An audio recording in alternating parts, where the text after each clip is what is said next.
from the heart of Deep Ellum. It's In the Spotlight with Dezi 5. Tonight's show features musical guest Remy Reilly, the legendary Jordache, and the one, the only Jordache Grant, plus the comedy stylings of Payton Payne. And now, put your hands together for the man with a plan, the star of the show, the host of the most, Dezi 5. All right. How y'all doing out there? How y'all doing?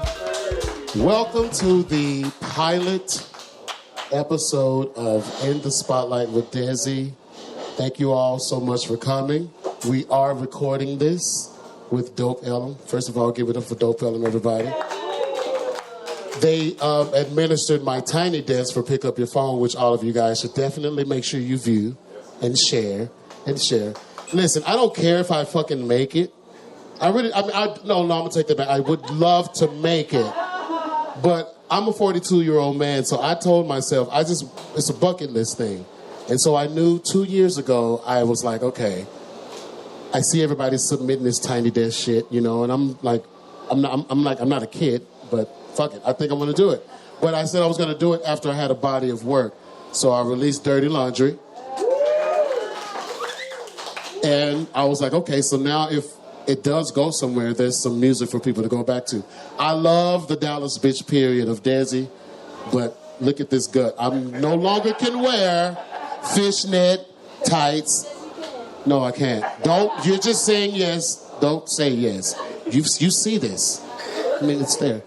I mean, some people like it. I know somebody like it. But no, we have a great show lined up for everybody today. We got Remy Reilly in the house tonight.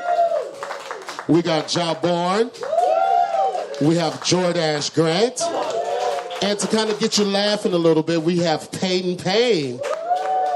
We have a really good show for y'all. We're going to try to talk about some great things. No holds barred. Listen, we have no filter, so there might be some things we have to edit. And it's okay. But then there may be some things we're going to fucking keep. All right? So with that being said, y'all, let's get the show started. So my screen, I need to get a producer. So here we go. All right, and there we go. Hot Topics! Okay, so listen, this show is just a little bit of Wendy Williams mixed with Arsenio Hall, mixed with Rosie O'Donnell, with a little bit of The Tonight Show. But if you're in Deep Ellum, after like a few shots of tequila, so just imagine that, okay? Exactly. All right, y'all, so it's President's Day.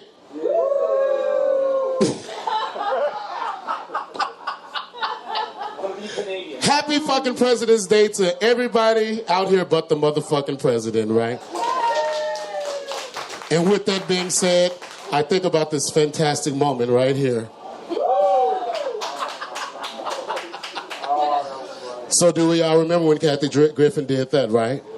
Made fucking headlines and is still making a fucking headliner to this day. Listen, speaking of that man, Trump allegedly hired and then deported 150 Mexican workers. That's basically him giving them a fucking round-trip ticket with Spirit Airlines, but then telling them they can't come back. Like, what the fuck? You know? Yeah, no, there's some serious shit. Let's be real. He really loves immigrants. He loves them. As long as they're cleaning his golf courses and making a steak well done with ketchup. You gotta know, that's a pudding pan. Come on, yeah. No, we're talking about the same guy who can't fucking spell deportation without autocorrect. Like, seriously. Let's let the guy build a wall, I guess. Speaking of deportations, Dallas did not. See? Producer. Dallas did not shed light about the protests. They showed out on February 2nd. Major protests took place in front of the City Hall, led by Next Generation Action Network and the other advocacy groups demanding and ending ICE deportations. Now, let me tell you, Dallas Latino community came together. There were signs, there was shouting up all around the streets. The energy was completely unmatched.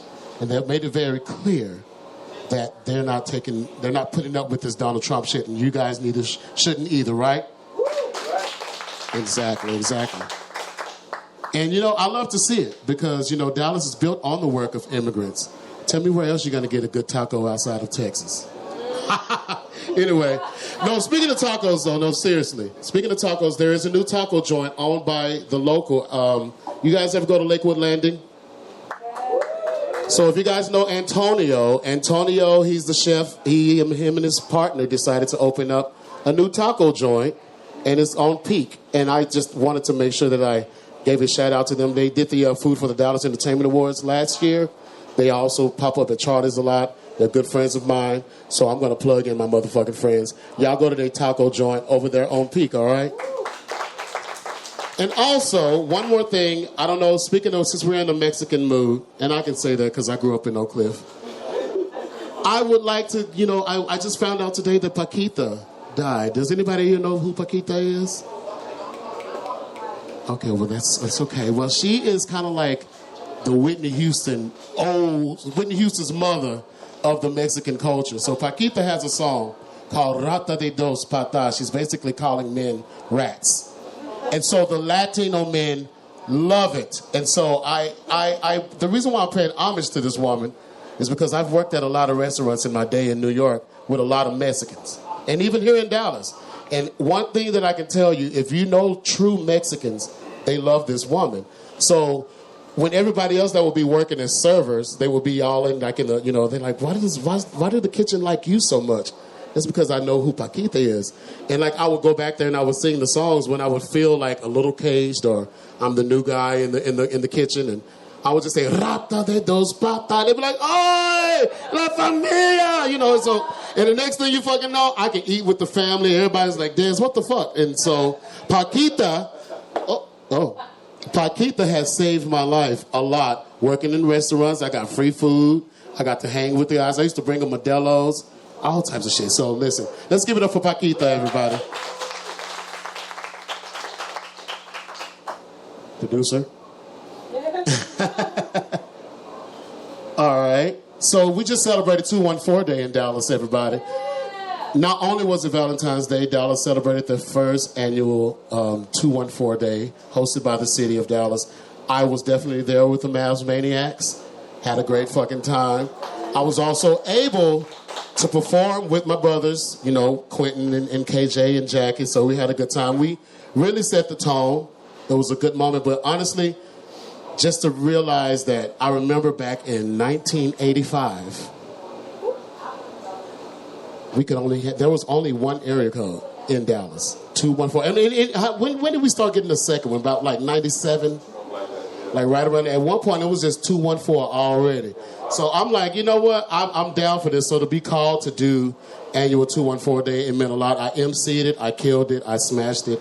I rose to the occasion. So give me a hand for that. Yes, thank you very much. So, the Super Bowl. Yeah, we're going to talk about it. So basically, first of all, I do have to tell you, I enjoyed everything about the Super Bowl except for the actual game. I really enjoyed Kendrick Lamar's halftime show. It really was good. I enjoyed it until everybody started talking about it the next day. Everybody started dissecting it, saying that the red was the Bloods and this was the Crips. And I'm like, okay. Oh, and I get it. But I'm like, okay, listen, I'm just trying to see somebody shake some ass during a halftime show. You know what I'm saying? And I get sometimes, when you're an artist, you kind of plot and you figure out how you're going to do things. And if I'm not mistaken, he definitely plotted, the game controller and all this stuff. And I thought that it was fantastic in the moment. But like I said, the next fucking day, I went online and it was just like all these different parodies. And I'm like, I don't even know what to listen to. So I'm just going to cut it off. And then next thing you know, I went to Drake's concert. And I decided, you know what? I want to get that Drake sweater. Have y'all been hearing about this sweater? Okay, so listen. You get the Kendrick Lamar jeans. And then you get the Drake sweater. What the fuck? I'm telling you, I'm going to wear that to the next all everything at RBC. I'm telling you, I am. So, we all know that Miss Beyonce... And I got to talk about what I want to talk about. So Beyonce just won Country Album of the Year. Clap if you want to, clap if you don't. I know it's a couple of folks out there like, I don't know. But they're acting like the woman just tried to steal their fucking 40 acres and a mule and their white privilege. Like, calm the fuck down. Music is universal. You can do whatever you want with music. Remy Reilly started out as a pop star. Now she's Americana. Like, what the fuck? You can do whatever you want to. So let the girl be. Don't be talking shit. If Post Malone can be country, baby, Beyonce can totally be country. Am I right, everybody? Yeah. Another crazy thing that Dallas has done. Go ahead, boo. Yeah, boo. Fucking, I don't even fucking like sports. I'm a fucking queer. But I was like, this brought me down. I was like, oh shit. Why did they do that? This man fucking been playing the game for the team like he's got 3 kids and 3 jobs. Like, what the fuck? And then now he's just like out of there. So I was like, oh, that's some drama. Let me go and check this out. Because I don't give a shit. I mean, listen, I do give a shit about sports when they're winning. When the Cowboys are doing good in Dallas, when the Mavericks are doing good in Dallas, the bars are happy, we're all eating. But when they lose, we're still happy. Because they've been losing for 10 years. No, I'm just kidding. It's the truth. All right, now this is my favorite part of the night. Let's give it up for Cure for Paranoia, everybody. Now listen, every now and then you have to give a little tea. But we're not going to get too deep with the tea, but I'm going to just tell you, a lot of people around in this scene tend to start these organizations that say that they're helping these artists, and they're here for the artists, but a lot of them are really just here for themselves, for the self-gratification to be able to walk into the room and be like, oh my gosh, you're this. Well, sometimes you got to keep it 100 with your artists and not owe them. So JT of the Cure for Paranoia is still owed money for a project. I'm not going to go too deep into the situation, but just beware of these how can I say, these nonprofits out here who say they're here to help artists, and then they ask you to come and perform, and then they tell you that this is a grant, but they pay you for the performance, which is not a grant. So I'm not going to go too deep into details, but I will tell you to keep it 100.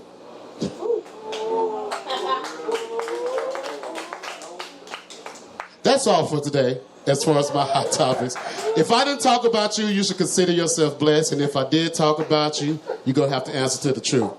But with that being said, I want to bring up my first guest, my first musical guest up in the spotlight, Remy Reilly. Yes. You want me to? Okay. Yeah, because I can't do that's too much work for me. Thank you so much.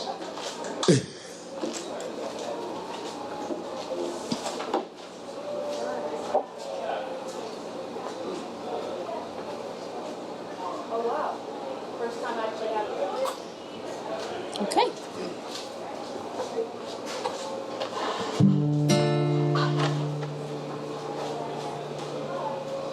All right. Is it on working? You got it? Okay. So since we're telling tea here tonight, this song that I released is called Dirty Work, and I filmed it in a laundromat. And I had planned to release this song the same day that Dezi was going to release Dirty Laundry. So I went to my dad and I said, Dad, we can't release this the same day as Dezi. So we waited to release it. No. We waited. But now, me and Dezi have matching songs. This is called Dirty Work.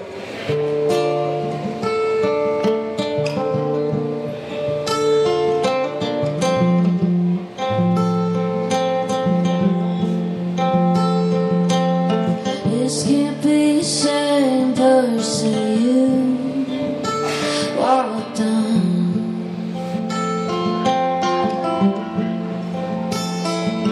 So you're mine when I walked in, here's your darling love.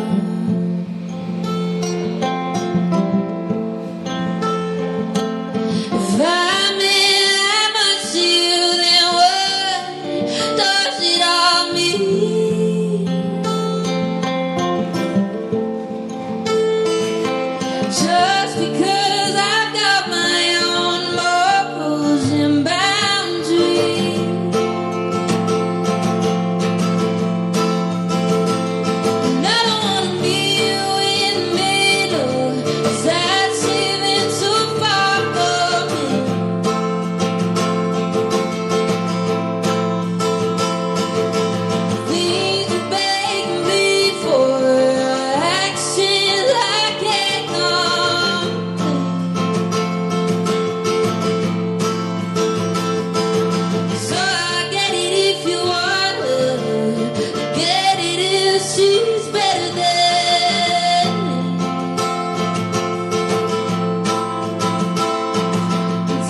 she can do the dirty work and I'll be there to wash the sheets.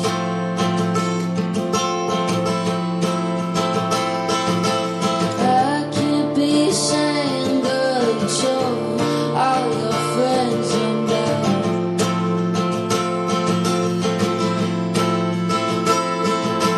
either that or you've been lying when it never went down.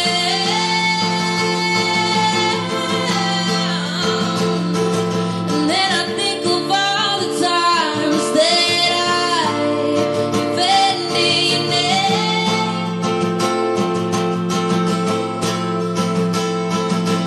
Sometimes I still wonder what would happen if I never said a thing. And I still don't wanna meet you in the middle, 'cause that's even too far for me.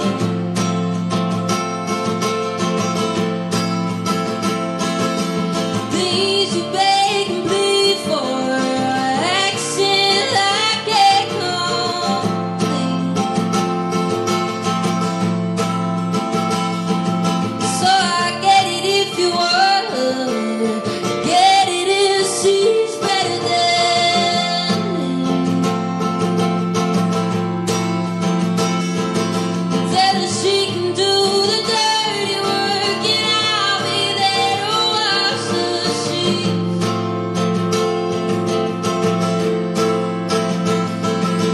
She can do the dirty work and I'll be there to wash the sheets. So I get it if you want her, get it if she's better than me.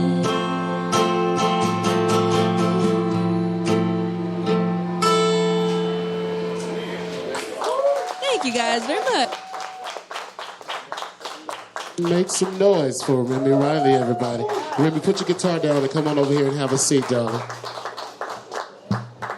You've been in the game for a minute, and you're young. How old are you again? I'm finally 21. She's finally 21, everybody. Finally allowed to be in these bars. Okay. Finally. Out here in the streets with us. That's why I decided to have you on the pilot, because I was like, it's time to dirty you up, girl. It's time. I was like, oh, yeah, I'm doing it in front of your father. In front No, I'm of- just kidding. He's over there like, I'm just kidding. About Remy time. is a good girl. She's been in the game for a minute, y'all. Remy plays the guitar, the drums. She writes her own music. Did you write that song? I did write that song. Yeah? And what did you write that song? What was the basis of it? The basis of it. Oh, well, I basically, if you want the real tea, The tea. you want the tea. Give me the tea. Well, as you were saying, I'm a good girl, but I guess we're gonna dirty me up tonight, I guess. You've always been dirty. Oh. Well, that's just how my mama made me. But it's basically about how in like high school I was like kind of a late bloomer, I didn't really get around. So, all my boyfriends would always cheat on me cuz I was just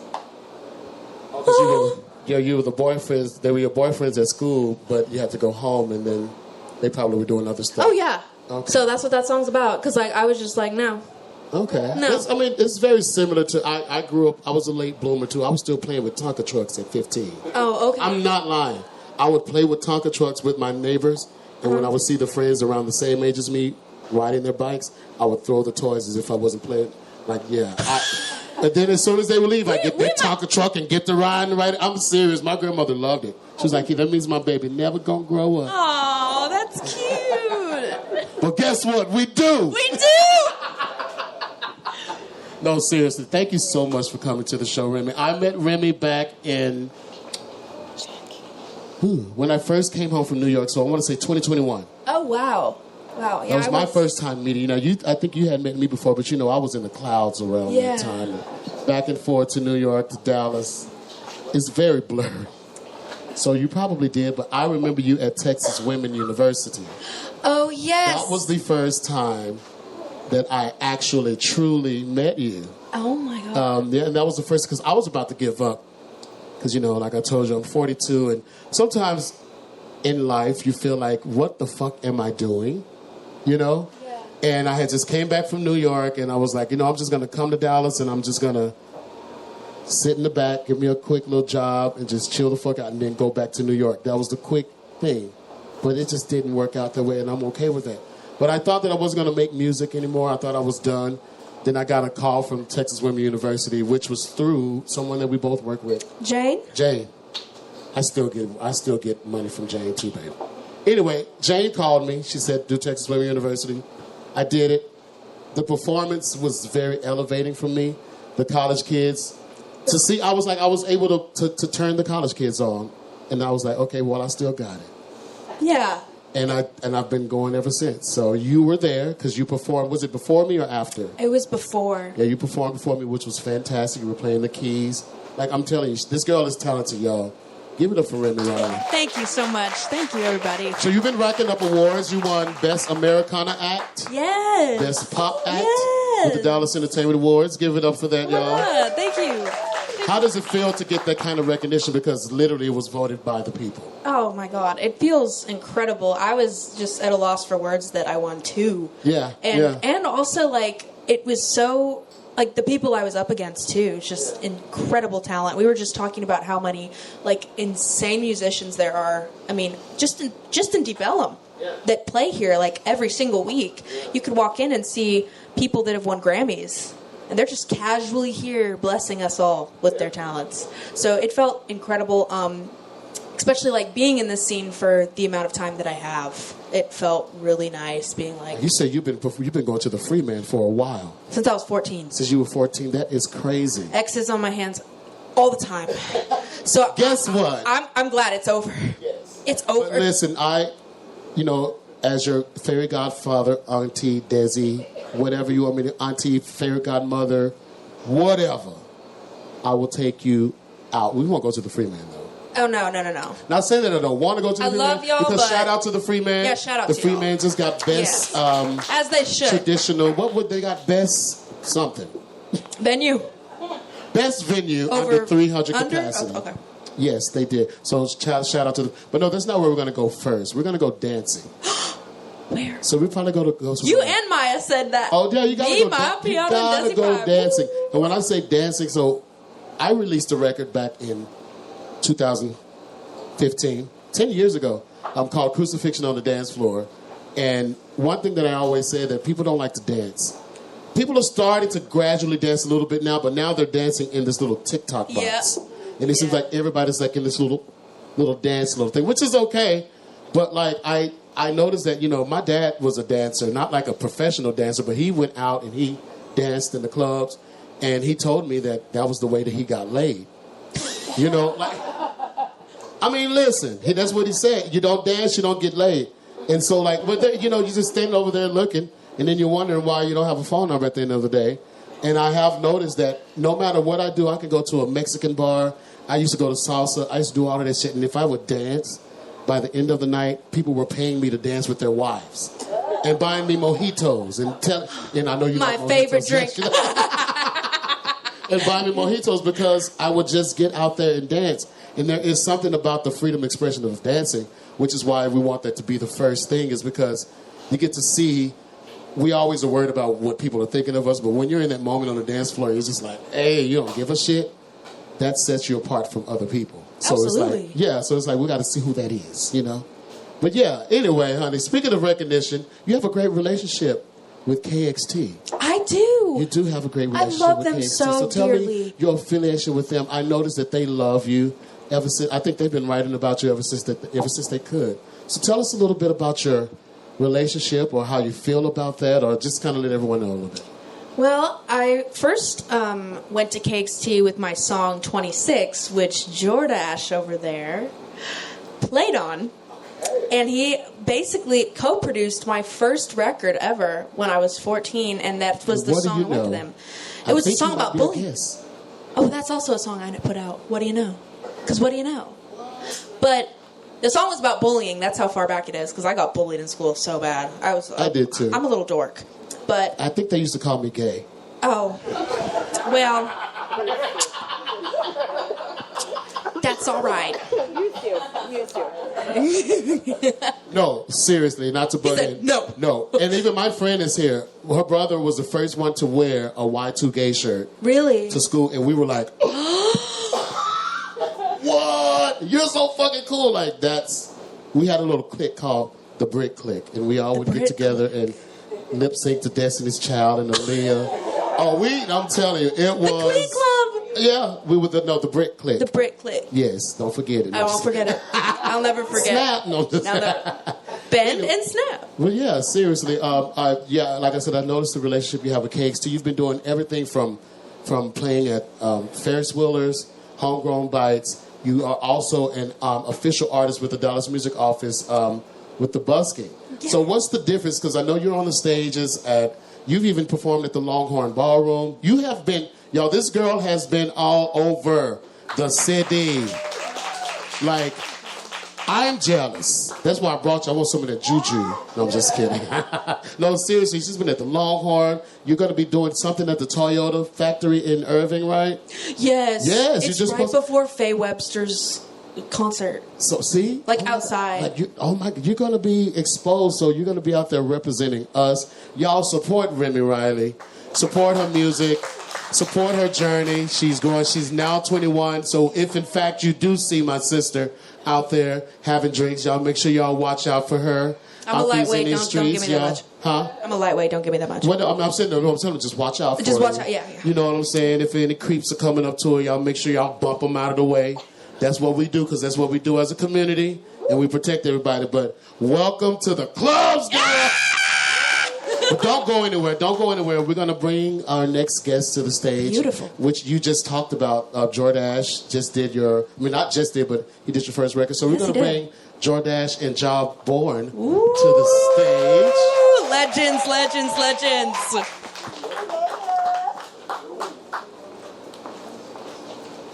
Take your time, fellas.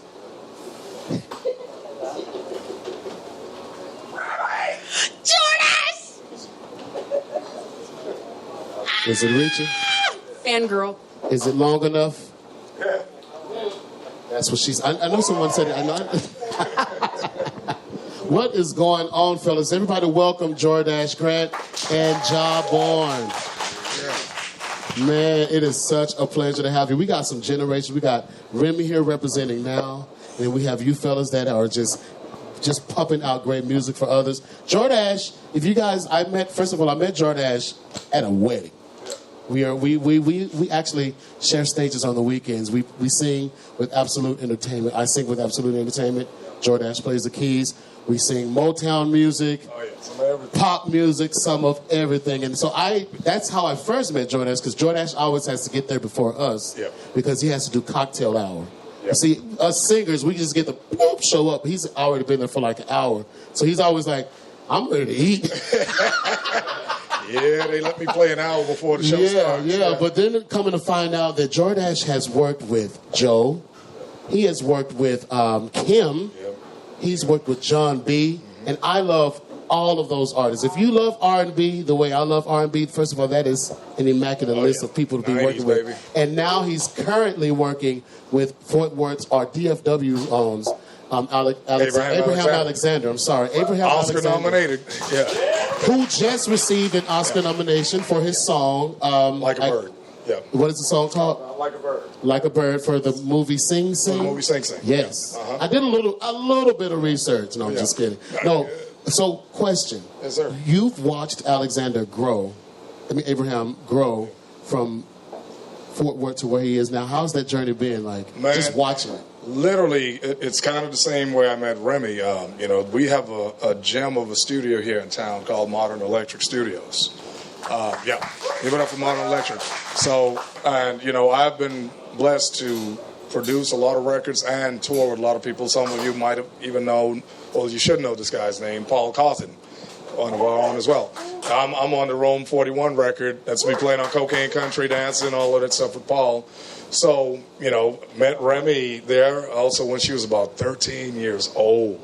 And when I met her dad, John, I always say, that's the guy I want to be like. And I always would tease him. I'm like, if my daughter doesn't play like Remy by the time she gets Remy's age, I'm going to have to disown her and put her up for adoption or something. Because this girl is just so talented. So talented. Thank you, Jordache. That means but Abraham, the same way I was working on a project with, we were doing something with Leon Bridges at the time in the studio over there at Modern.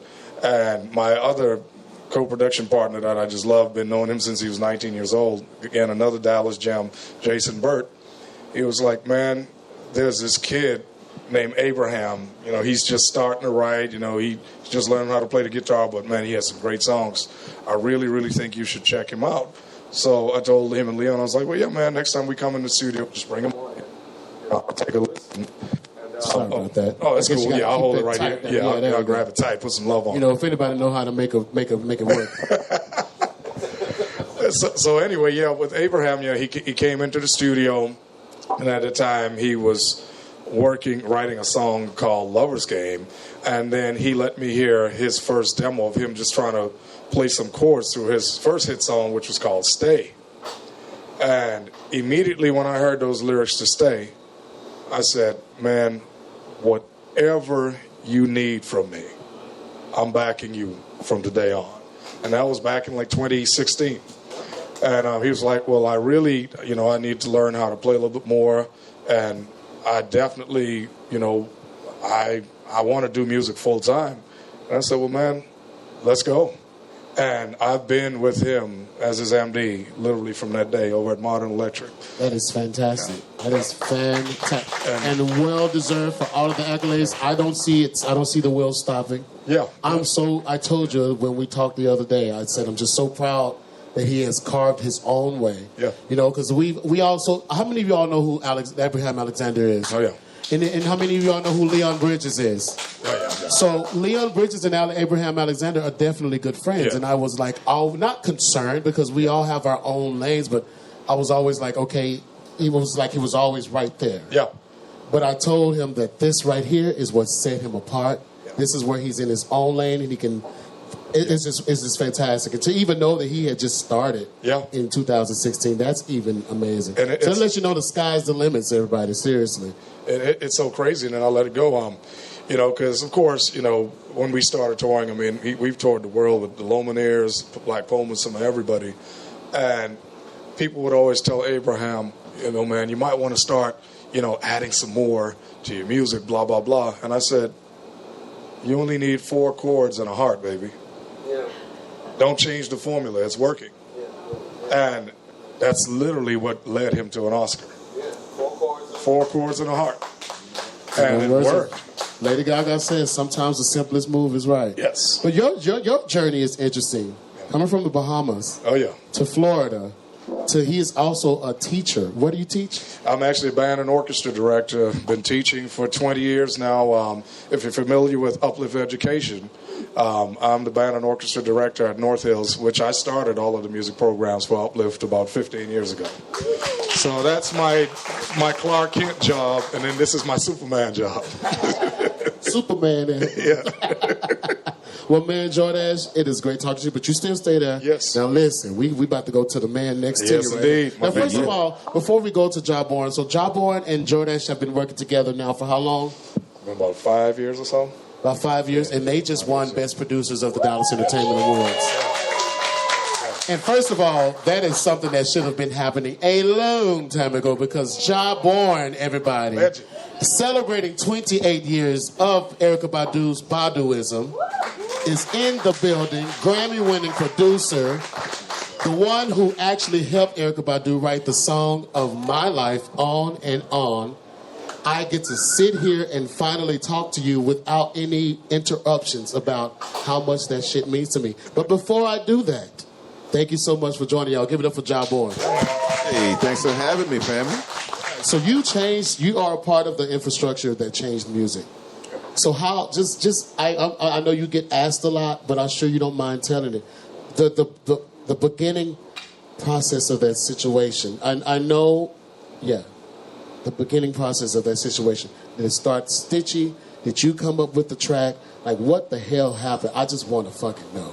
Well, I think we all do. Well, first thing I'm going to say is, the common denominator is Deep Ellum. You know what I'm saying in this thing. We at the time we were both, we both were, at least coming down here, hanging out, or doing something in this area. So a lot of our music influence came from this area.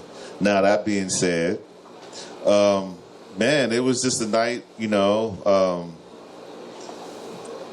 think it was a Friday night, and Erica came through, and I used to really, I still am into chopping the samples up, but I had this really interesting piano sample that we came across on my old sampling keyboard. There's not many beat makers in here, music nerds like that, but it all started with that piano sample and the teapot sound you're hearing in the song, and that's where it evolved from. She wrote a rap to it.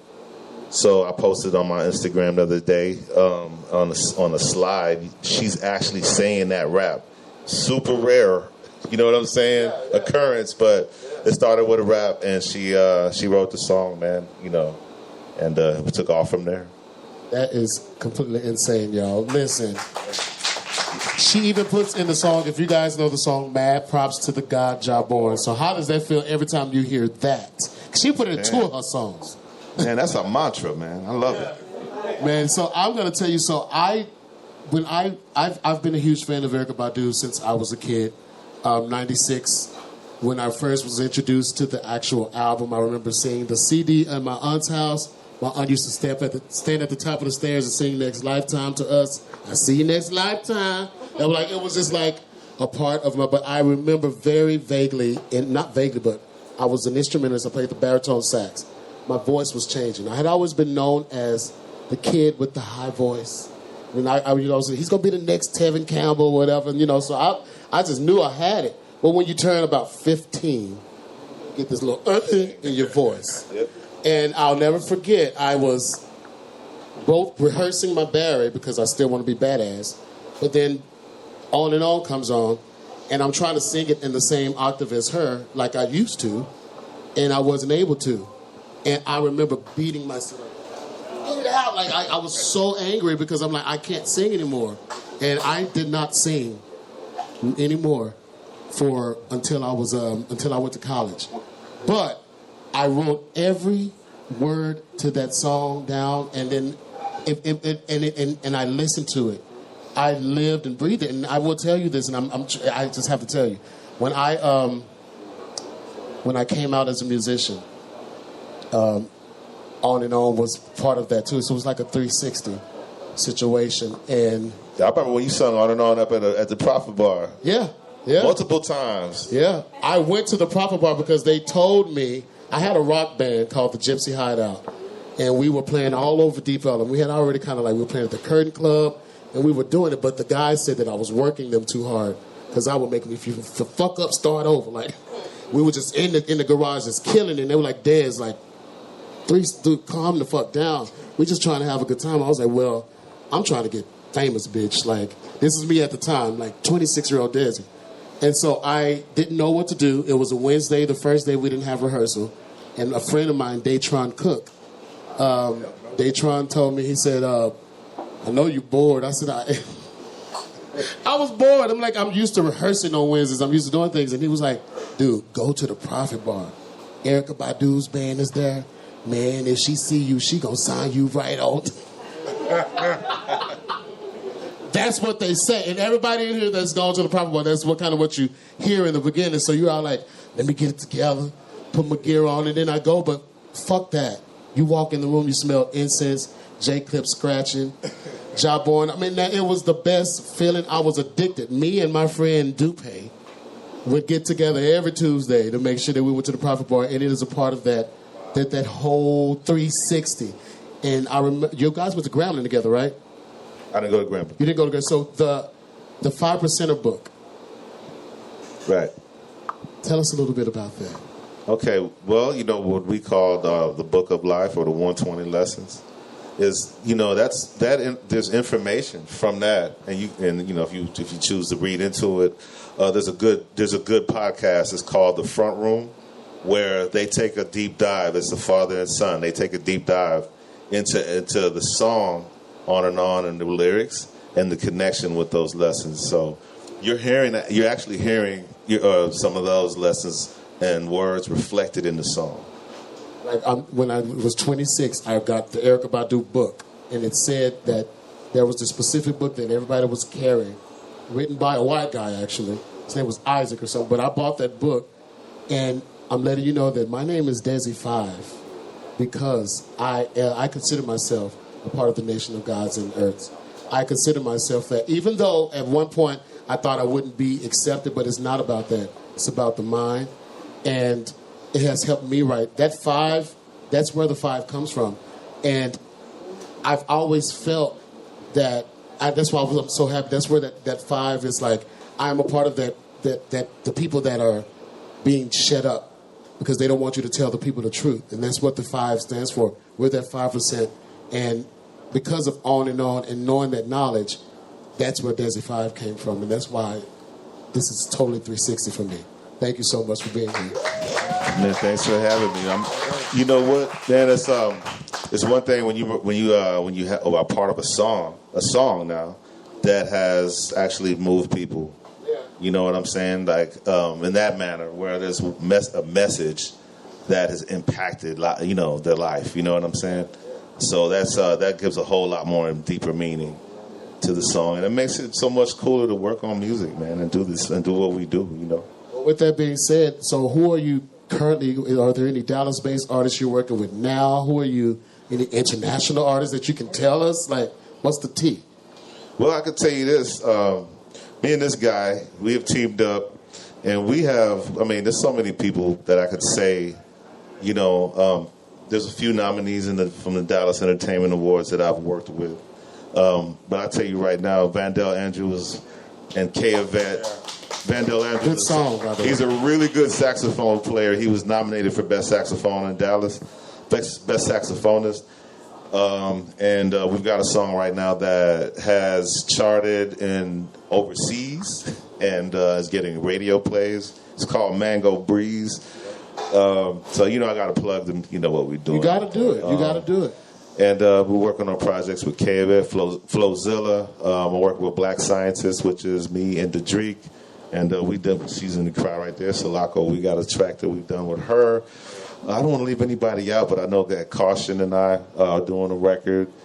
And I just want to make sure I'm mentioning who I need to mention. Yeah, and then we have Varsity also in the Bahamas. That's right. It's reggae stuff. So, speaking of Bahamas, you were in the tabloids in the Bahamas. Yeah, boy. it's crazy, man. This past week, they shouted him out for winning Dallas Entertainment Awards and for being a part of with Abraham Alexander. So they called me literally. We were just getting ready to leave to head to the Jimmy Kimmel show, and the news station somehow back home in the Bahamas just called asking could we do a quick Zoom interview with you, and I was like, okay, how the heck y'all get my phone number? Come to find out, the guy that's running for prime minister gave them my information. Wow. Yeah, and then he put me on his page as well as, this great Bahamian that's doing things, here in the United States in the Dallas Metroplex area. Well, you are. You should be I'm very proud. It was unreal. Yeah.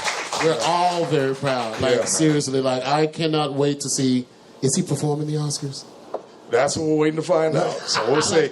If he is, I'm going. That's good. Oh, my gosh. Yeah. Look, put me in the suitcase, my Yes, fat listen. Yes, sir. Yeah, it's just such a beautiful ride, man. I mean, like I said, seeing from day one how Abe was started to now. Even yesterday, watching the film was like, it's like watching your little brother win the championship. Yeah.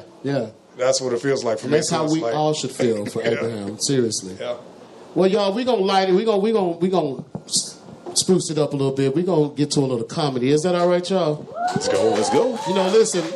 I just got through watching the SNL special, y'all. How many of y'all watched that SNL special?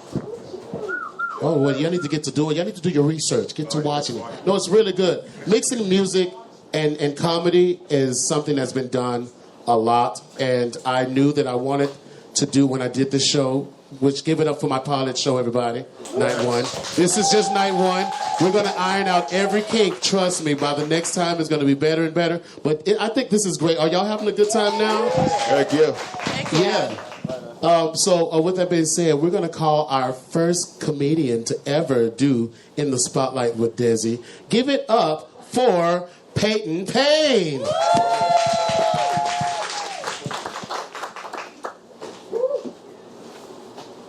Hey, y'all. Hey, Dezi. Hey, Payne. How y'all doing? Happy Black History Month. Hey, say it back. Say it back right now. Say it back. Say it back. Say it back. Say it back. Say it back. Okay, okay. Did she say it? Did she? I didn't hear you. I didn't run it back. I see you too. Okay. I do. Oh, man. How y'all doing this year so far? Women? I'm only asking the ladies. Fuck the rest of you. Yeah, black women, we taking a break, right? Yeah. It's been okay.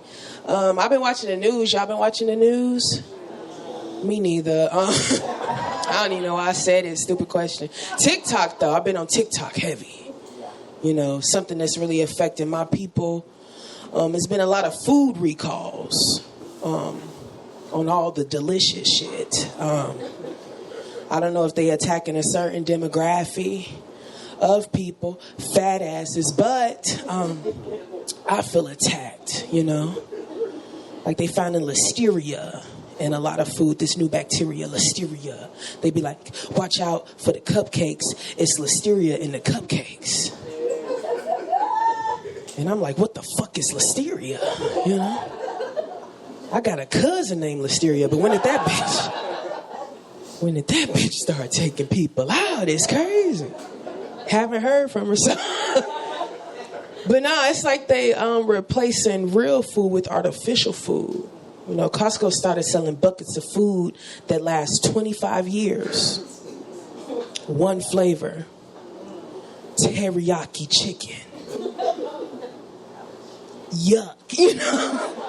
Don't nobody just love teriyaki chicken. Ain't nobody going to the restaurant like, give me that teriyaki. Ain't nobody doing that. It's a white man's meat is what it is. Sweet ass meat. But you know who else loves teriyaki chicken? Listeria. I don't know. I don't know what to do with her, guys. I don't know. I recently got a new job. Thank you. It's at an old folks home. You know, it's pretty cool. I don't know if anybody has ever smelled an old folks home. Smells crazy in that bitch. You know, it smells like aged twat in the old folks home. I hate them. I hate the old people. I'm not ashamed to say I hate them. You know, but the money is good, man. The other employees are cool. You know, the benefits are amazing. It would be perfect if the old people weren't there. It would be great. You know, they like to do like little pranks and tricks in the halls to really fuck with my mind, you know. They think because they wear diapers and shit, they get to act childish. It's really a shame. It's this one guy, he liked to play dead. So his family will come and visit him and shit.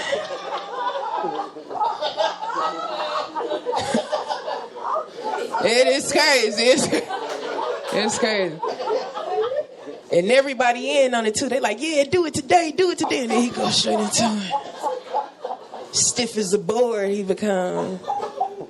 You know, I was in my office eating Whataburger because what a burger, you know. And this old lady, she rolled by my office and she stopped at the door. She looked just like me. She stopped. She was like, I know Whataburger love you. And then she rolled off. It was crazy. It was like a drive-by of words. I've never seen nothing like that. And then I tried to get up and find her because I'll fucking fight an old lady. I don't care, you know. She disappeared in the halls like magic. And then I started to think like, damn, was that just me from the future? Coming back to warn me about all the Whataburger. I haven't had it since, though. She messed me up with that. She did. Messed me up. I'm about to get out of here, though. I'm going to leave you guys with this. I don't like it when men send unsolicited photos of body parts. You know, it does nothing for me. I can't make that thing come alive and sit on it, you know. Why is it in my phone, you know? You know, I'm a chunky girl. Send me an unsolicited photo of a finely crafted sandwich. Yeah. And not just any sandwich because I'm a fucking lady, okay? I want to see the oils protruding out of that sandwich. I want to see the layers and the love you put into that sandwich. You know, put your dick in the sandwich, make it faster. You send me that, I'll take a bite out of that thing. Any day, and that's my time, guys. Thank you so much. Oh my gosh, y'all give it up for the hilarious. Thank you. Hey, I'm up here crying. Oh my gosh, that's why I am so excited for bringing this type of situation together. We got legends, we got comedians, we've gotten rising stars. Payton, thank you so much. Give it up for Payton one more time. Thank you. Listen, listen, I want to ask you a question. So where can we, because I have a hard time, where can we go and see good comedy? Right down the street at the Dallas Comedy Club. You know, they always have shows going on Wednesday through Sunday, really. And I produce 2 shows at the club. I do the Black Sugar Comedy Show. It's every other month, the first Friday of every other month. We just had one this past Friday on Valentine's Day. It sold out. That's an accomplishment. Thank you. And I also do Regulators, which is just local comedians. It's a late show. It's every other month as well, Saturdays at 10 p.m. So they always got something going on, literally. Okay, all right, well, cool. Listen, I appreciate you so much for giving that to us, and that's why I say I'm glad to be able to bring comedy and music and all that together. So now that we have everybody up here, let's play Truth or Dare. No, I'm just kidding. I am just kidding. No, but seriously, music and like I said, I just got through watching the SNL situation, and you know how they do all of this together, and this was almost like my mini SNL. I keep having little moments in my life where something happens and then something big comes on. Like last year, first of all, when I started the Dallas Entertainment Awards last year, I had just finished the night, went home. We didn't pay everybody because everybody didn't get paid last year. And as soon as I got home, I saw the Lionel Richie special when they got all the artists together and they did We Are the World. Then the moment we finished the Dallas Entertainment Awards this year, which was better. The first one was good, but this one was better. Then that following Sunday was the Grammys. And it's just like there's always some type of gratification. And then with this show, it's SNL's 50th, and it's kind of like what I'm kind of envisioning in the future with this show. So for you all to be here on this little pilot situation, this really means a lot. We're going to only do this once every month right now because we don't want to overkill. We want you guys to come back the next time, right? Tell everybody else the next time, right? Because this is a moment for us to let our Dallas people talk about what they do, how they do it, when they do it. And then, you know, we got comedians and musicians up here, and we all are pretty much the same because we have to improv always be on at all times. And that is something that a lot of people, the regular people out there, sometimes need to be able to learn. And that's why I feel like having moments like this, talking about the journey, is just fantastic. So thank y'all so much. I want to thank all of you all for coming to the show. It means a lot. We're going to get better. I would like for you guys to leave comments. Go to In the Spotlight with Dezi on Instagram. Also go to my Dezi 5 page. Also, where can we find you, Remy? You can find me anywhere at Remy Reilly. That's RemyReilly, kind of like O'Reilly Auto Parts without the O. Or Remy Martin without the Martin. Just like the rat. Spelled the same. All right, how about you, Jordache? Same, man. You can find me on all of the social medias. I literally just started through this guy pushing me. He's my biggest mentor as well. I'm on YouTube and all of that stuff now, but just Jordache Grant. And if you want to find me in education, of course, just Google Uplift Education and you can put in my name and everything will be there as well. All right. Yep. Ja? I'm at Jahborn. That's at JAHBORN. And I'm Jahborn7 on YouTube. And I had to remember. Of course, I'm at Payton's Place, PaytonSplace, on everything. If you really want to find me, you can go on my Instagram, Payton's Place. I have a link tree with all the other stuff linked. Shows included. Support black business. All right. That's right. And pay your black artists, please. Period. Thank y'all so much for coming to In the Spotlight with Dezi. We will see y'all on the third Monday of next month. Peace. Thank you.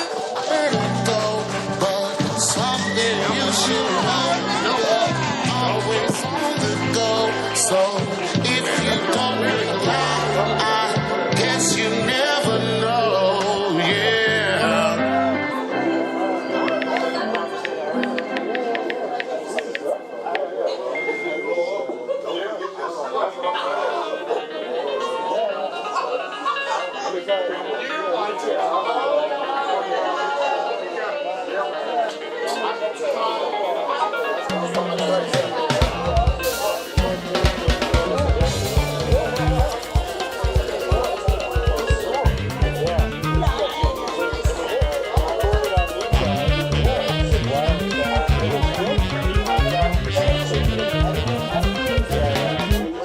2, check.